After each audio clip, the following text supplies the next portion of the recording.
What's up, guys? This is Daniel, and welcome to Season 4, Episode 11 of this Watford series. As you can see in the top right, I did have to do a little bit of Photoshop work to make that 11, as the guy who does my thumbnails was not available. Probably wouldn't have noticed without me telling you guys, but let's move on. I wanted to thank you guys quickly for all the likes I've been getting on this series and the recent uploads I've been having. I really do appreciate every single like, and I can't stress that enough that you guys are awesome. My subs are amazing, so I just wanted to throw that out there. But we will start this episode with a match against first place Manchester United. Some recent signings they have is Estegariabia and Azpilicueta. I just absolutely butchered those, so I'm not even going to try again.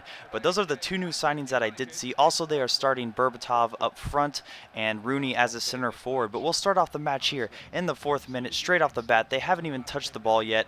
You know, I'm looking...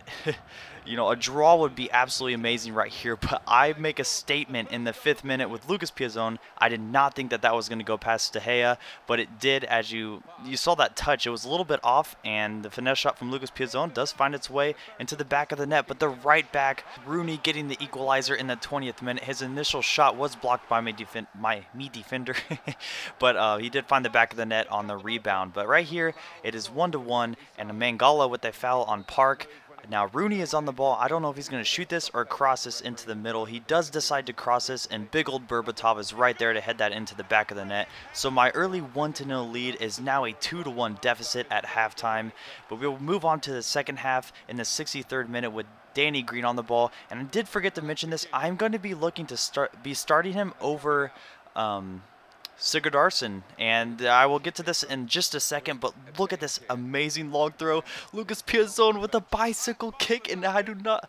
Oh my gosh, De Gea, what a save. I was out of my chair. I was hoping that would go in. I still don't know how he saved that, but right now in the 75th minute, Rooney one-on-one with Loach. Try to fake him out there, but it just goes against me. Puts that one in the back of the net. 3-1 Manchester United, and that is how that one ended. But as I was saying, I want to start... starting Danny Green more, because I'm going to be looking to actually possibly be getting rid of Sigurdarsson and maybe making a move for a big-name striker, a proven goal scorer.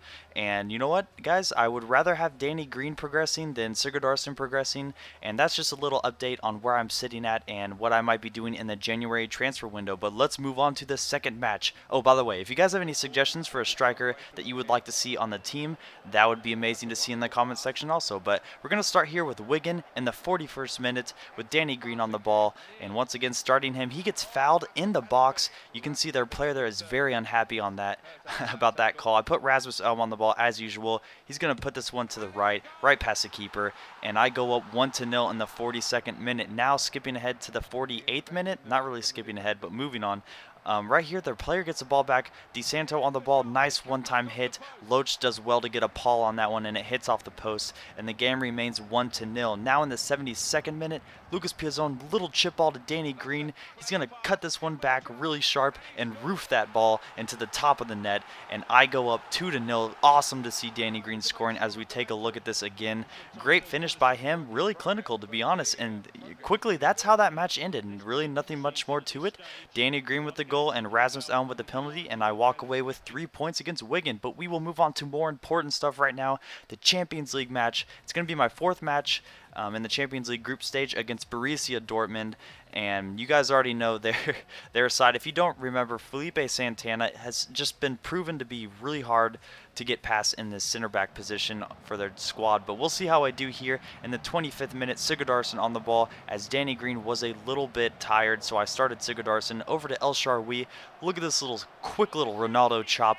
Clinical finish by him, putting me up 1-0 in the 26th minute. That is huge. As a win here and a loss from Sporting Lisbon to Real Madrid would actually secure me a spot past the group stage into Champions League. So right here, a cross. I try to head this out with one of my defensive players. Kagawa is on the ball over to Barrios, and right after I score, they come right back and get the equalizer in the 30th minute. And right now we're going to skip ahead to the second half in the 60th minute with Kel on the ball over to Shinji Kagawa, who has always proven to be a danger for me. Kel back on the ball over to Barrios, and he gets his second goal of the match in the 61st minute, and I go down 2-1, kind of similar to Manchester United. But right here, Sigurdarsson on the ball again, gets it taken away from him, but does well to stick with it. Over to Rasmus Elm. Elm looking to make a play here over to Redmond, who I recently subbed in for John Taylor as he was feeling a bit tired. Elm now in the 18-yard box does nice little step overs to get past the defender and slots this home. You know what, the keeper probably should have done better, as we see the replay right here, but the initial step overs from Rasmus Elm, absolutely beautiful as he puts this away with his weak foot. Now in the 79th minute, I'm looking to hold the draw, hopefully not go down and lose my point. Right here, Kagawa on the ball again, holding up play. He's going to pass this over to Lewandowski, I believe, and a hit here from him goes just wide of the post. Now I'm on the attacking side. 84th minute, Redmond over to Lucas Piazzone, a run in the middle from Sigurdarsson, and he puts it wide of the post, and I could have definitely had a win there. And you know what, I'm banking on Real Madrid to actually win that match against Sporting Lisbon, so basically that would have put me ahead and past the group stage in the Champions League. Anyways, Felipe Santana misses that header.